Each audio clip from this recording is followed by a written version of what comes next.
एक छोटे से गांव में अर्जुन नाम का एक लड़का रहता था। वह बहुत जिद्दी और बदमाश था। उसकी उम्र लगभग 10 साल थी, लेकिन उसकी शरारतों से पूरा गांव परेशान रहता था। अर्जुन कभी किसी की बात नहीं मानता था। उसकी माँ उसे प्यार से समझाती, बेटा, अच्छे बच्चों की तरह रहो, सबका सम्मान करो। लेकिन अर्जुन हंसकर भाग जाता। वह कभी पड़ोसियों के दरवाजे खटखटाकर भाग जाता, कभी किसी के पेड़ से आम तोड़ लेता, तो कभी स्कूल में बच्चों का बैग छुपा देता। उसकी इन हरकतों से सब दुखी थे। स्कूल में भी अर्जुन सबसे अलग था। अध्यापक पढ़ा रहे होते और वह पीछे बैठकर बच्चों को परेशान करता। कभी कागज के हवाई जहाज उड़ाता, कभी किसी की कॉपी पर चित्र बना देता। एक दिन उसके अध्यापक ने उसे बुलाकर कहा, अर्जुन, अगर तुम अपनी आदतें नहीं बदलोगे तो एक दिन बहुत पछताओगे।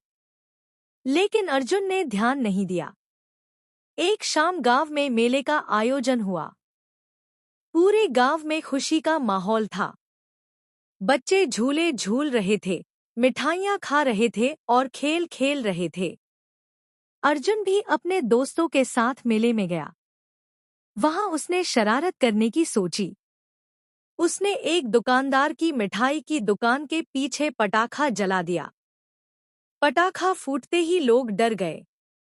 भगदड़ मच गई और मिठाइयों की कई थालियां गिर गईं। दुकानदार बहुत दुखी हुआ। उसने गुस्से में कहा, जिसने ये किया है उसने बहुत गलत किया है। लेकिन किसी को पता नहीं चला कि ये अर्जुन था। उस रात अर्जुन घर आया, लेकिन पहली बार उसके मन में डर था। उसे दुकानदार का उदास चेहरा बार बार याद आ रहा था। अगले दिन स्कूल जाते समय उसने देखा कि वही दुकानदार सड़क किनारे बैठा था। उसकी आंखों में आंसू थे। वह किसी से कह रहा था, कल के नुकसान की वजह से मैं अपनी बेटी की दवाई नहीं खरीद पाया।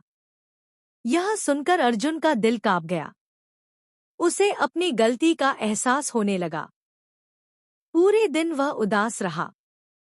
शाम को वह चुपचाप दुकानदार के पास गया और बोला, चाचा, कल की शरारत मैंने की थी, मुझे माफ कर दीजिए। दुकानदार पहले गुस्सा हुआ, लेकिन अर्जुन की आंखों में पछतावा देखकर शांत हो गया। अर्जुन ने कहा, मैं आपकी दुकान साफ करूंगा और आपकी मदद भी करूंगा। उस दिन से अर्जुन रोज स्कूल के बाद दुकानदार की मदद करने लगा। धीरे धीरे उसकी आदतें बदलने लगी। अब वह लोगों की मदद करता, छोटे बच्चों को पढ़ाता और किसी को परेशान नहीं करता था। गांव वाले भी उसके इस बदलाव से खुश थे। एक दिन उसके अध्यापक ने पूरी कक्षा के सामने कहा, गलती करना बुरी बात नहीं है, लेकिन अपनी गलती सुधार लेना सबसे बड़ी अच्छाई है। अर्जुन इसका सबसे अच्छा उदाहरण है। अर्जुन मुस्कुराया। उसे समझ आ चुका था कि शरारत से कुछ पल की खुशी मिलती है, लेकिन अच्छे काम करने से दिल को सच्ची खुशी मिलती है। उस दिन के बाद अर्जुन गांव का सबसे प्यारा और मददगार बच्चा बन गया। सीख: जिद और बदमाशी इंसान को गलत रास्ते पर ले जाती है, लेकिन अपनी गलती मानकर खुद को बदल लेना ही सच्ची बहादुरी है।